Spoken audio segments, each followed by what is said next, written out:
Antara fokus negeri di bawah bayu, Organisasi Keselamatan Kebakaran akan ditubuhkan di premis tumpuan ramai. Puteranya terus sahaja bersama Konstantin Pahlawan di Kota Kinabalu. Silakan, Konstantin. Ya Nurul, Organisasi Keselamatan Kebakaran OKK akan ditubuhkan di premis tumpuan ramai awal tahun depan. Ia bertujuan meningkatkan keupayaan mencegah kebakaran dan tahap keselamatan ketika berlaku kebakaran. Timbalan Ketua Pengarah Operasi Jabatan Bomba dan Penyelamat Malaysia JBPM Dato' Edwin Galanteruki berkata, antara premis tersebut termasuk perpustakaan, pusat beli belah, hotel yang mempunyai lebih 100 bilik, gudang dan syarikat-syarikat perniagaan. Katanya ahli OKK dipilih dalam kalangan kaki tangan premis terbabit yang akan mendapat bimbingan JBPM berdekatan melalui seminar dan latihan praktikal berkaitan keselamatan bagi melindungi nyawa dan harta benda jika berlaku kebakaran. Supaya setiap premis yang berisiko, bangunan tinggi, kilang yang berisiko, akan ada orang yang bertanggungjawab terhadap keselamatan tersebut. So OKK ini akan dipertanggungjawabkan. Beliau memberitahu sidang media selepas merasmikan Seminar Keselamatan Kebakaran Negeri Sabah 2023 di Pusat Konvensyen Antarabangsa Sabah SICC Kota Kinabalu. Seminar ini dihadiri 794 peserta dari Sabah dan wilayah Persekutuan Labuan. Sabah yang terkenal dengan tempat pelancongan menarik dan keindahan alam semula jadinya, terutamanya di kawasan pulau dan pusat penjagaan hidupan liar, amat sesuai dijadikan sebagai lokasi penggambaran filem. Selain jalan cerita yang menarik, pemilihan lokasi penggambaran juga penting dalam pembikinan sebuah filem. Menurut pengarah filem KK Knockout Yuri Mejan, langkah itu juga sekaligus dapat mempromosikan lagi industri pelancongan Sabah menerusi filem.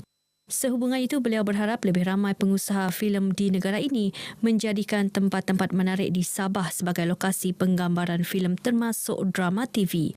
Yuri berkata demikian dalam sidang media bagi mempromosi filem aksi komedi terbitannya di Kota Kinabalu. Dalam pada itu, beliau berharap filem tempatan Sabah mendapat sokongan sepenuhnya daripada masyarakat negeri ini agar industri filem tempatan terus berkembang. Usaha mendidik masyarakat mengenai kepentingan kitar semula terus dipergiat. Pelbagai pihak termasuk syarikat swasta. Terkini, syarikat pengendali sisa klinikal di Sabah, Sedafiat Sdn Bhd, mengadakan kempen Plastic to Goodies menerusi program tanggungjawab sosial korporatnya sempena sambutan Hari Alam Sekitar Sedunia. Ketua Pegawai Eksekutifnya, Datuk Awang Buhtamam Awang Mahmun berkata, menerusi kempen tersebut, orang ramai mengumpul dan menyerahkan bekas plastik. Seterusnya ditukarkan kepada goodies berupa barangan keperluan harian bernilai RM50 hingga RM100 bergantung berat bekas plastik yang ditimbang. Ia antara inisiatif menggalakkan masyarakat menyertai kempen berkenaan, seterusnya mendidik mereka mengamalkan kitar semula demi kelestarian alam sekitar selain menjaga kebersihan. Kita juga ingin mendidik masyarakat tentang penggunaan plastik yang berlebihan dan pada kempen ini juga kita mengajar juga supaya penggunaan plastik ini dapat dikurangkan. Dan kita tahu bahan-bahan yang tidak dikitar semula ini jika kita buang ke sungai contohnya, dia akan hanyut ke laut dan dia boleh membahayakan pula kehidupan laut. Beliau menyatakan demikian kepada RTM selepas merasmikan kempen Plastic to Goodies di perkarangan Masjid Jamik As-Salam, Kampung Binoni, Papar. Sementara itu, orang ramai yang ditemui mengakui program berkenaan amat bermanfaat dalam usaha meningkatkan kebersihan dan penjagaan alam sekitar. Memang patut dibuat begini. Pasal kebersihan itu perlu bagi kita yang sekarang ini banyak didapati sampah-sampah jalan-jalan kena buang, tidak sempurna dia buang.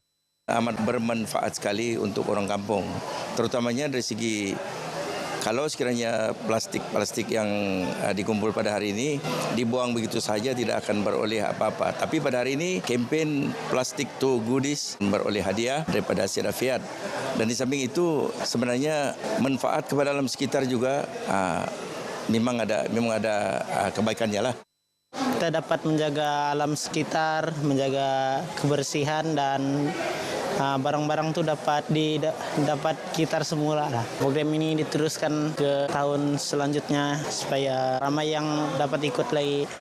Kempen plastik to goodies ini akan diteruskan penganjurannya dengan memberi fokus di kawasan pusat beli belah, hospital dan kawasan perkampungan selain masjid.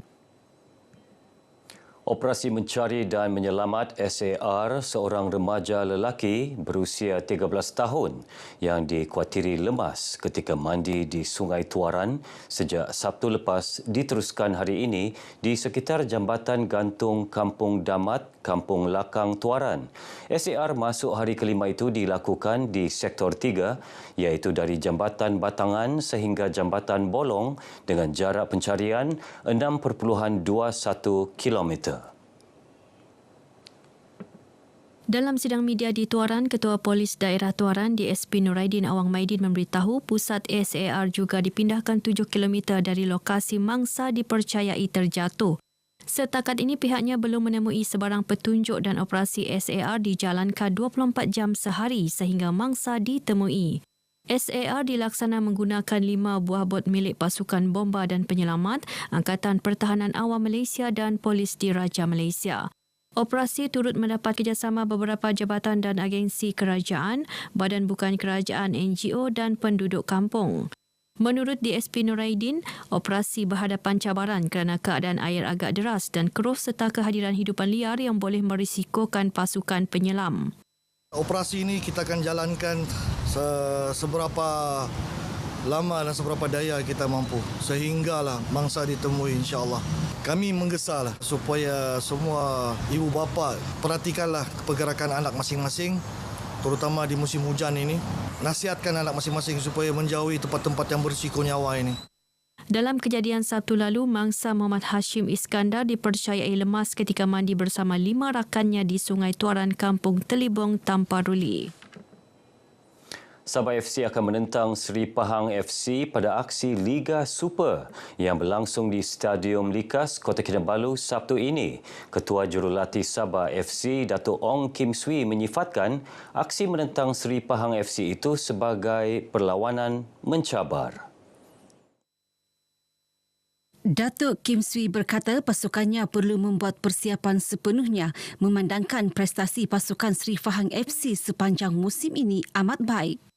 Namun dengan pasukan Pahang berbeza, mereka dalam kedudukan tangga ketiga dan prestasi mereka amat konsisten baik di tempat sendiri maupun di tempat lawan.